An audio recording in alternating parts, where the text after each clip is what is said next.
So the seminar is celebrating its 15 years of existence. In 2014, pretty historic year, was our 10th anniversary.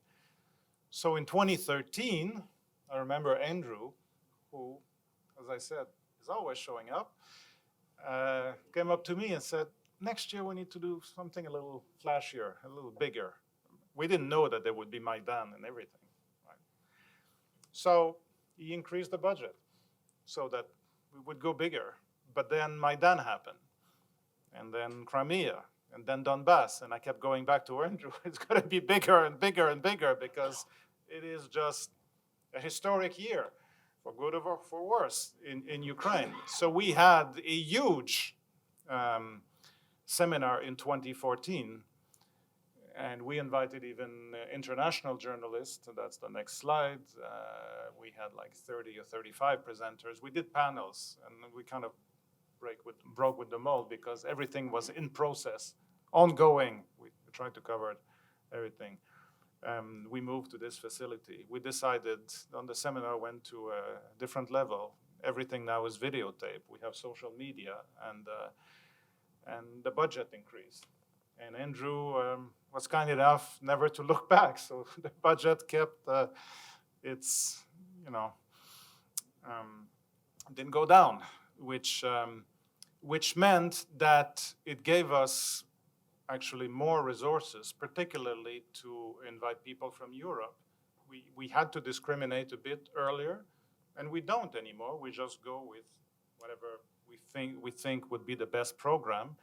And this year in particular is very Europe or Ukraine heavy in terms of not where people are from originally, but where they're traveling from yesterday, meaning the cost of the tickets and so forth.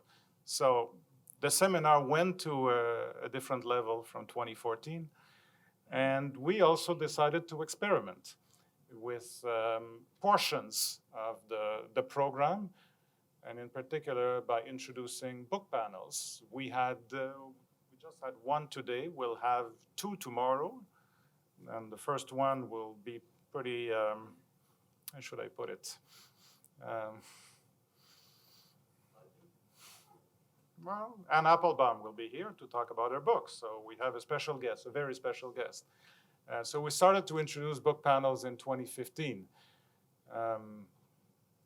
We had Bartov and Kopstein last year, and Professor Plochy a few years ago. Now, it just happens, and again, we don't plan it that way, but my original mission keeps being subverted. Because there's so many good books on history. So it just happens that the majority of the books that we've been platforming for 5 years are history books, because we try to, again, put in evidence the books that we think will be the most interesting and to talk about, but also in terms of influence and importance. There's a whole lot of other books that we would like, of course, to give attention to, but real estate is relatively limited. Even with an increased budget, we still have only 3 days. Actually, from 2014, we decided to go 3 full days. It used to be Thursday afternoon, 3 o'clock, then Thursday at 1 o'clock, then Thursday at 11 a.m. Now it's Thursday at 9 a.m., but we can't really push it further because by Saturday, we just have nothing left in the tank. It's too intense. We decided the year after the book panels to go artistic. That's the Mayhill contribution, isn't it? Want to talk about films? Sure. I'm not sure what the connection is between films here and films at ASN, but there is one. There is one.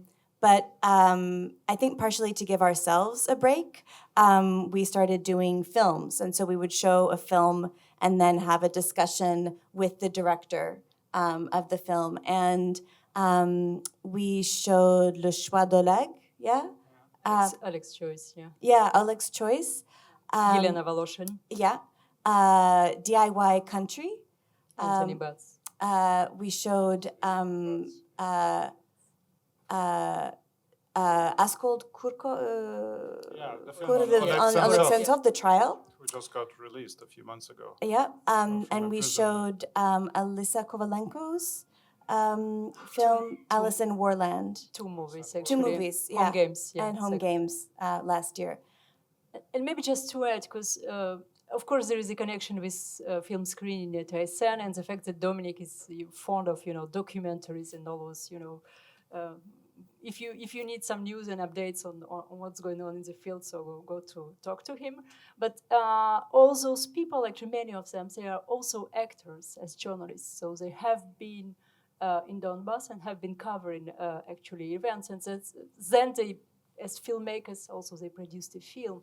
Alisa, for example, she has followed Right Sector at the very beginning, the battalion, and the movie is about her, of course, as a filmmaker, as a citizen, but also about those who are engaged in the war in the Right Sector. Anthony Batz have been covering for Vice, I think, Vice News, especially in the spring 2014. He was in Donetsk, and he has a lot of rush. How do les roches? Comment tu appelles ça? Les roches. You know the The stills. yeah.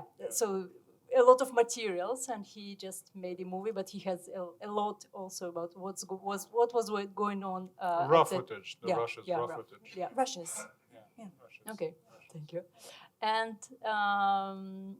yeah, I forgot someone. The film on PTSD. Alisa Gorlova. I don't remember her. Horlova. Yeah. Alina Horlova.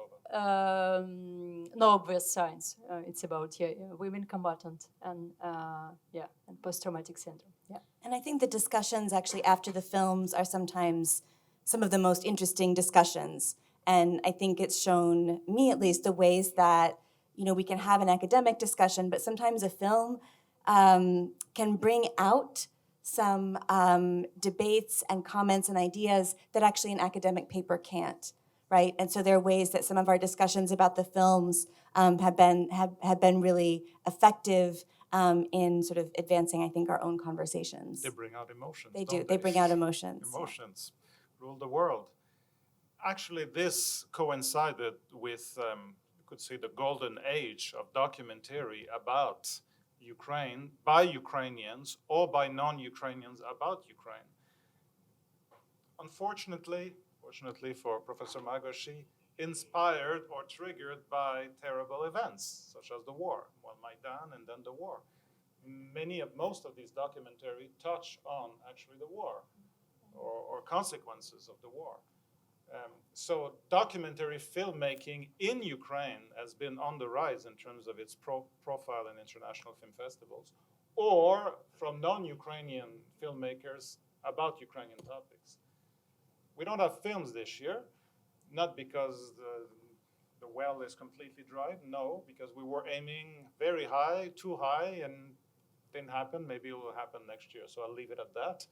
And we went in a different direction.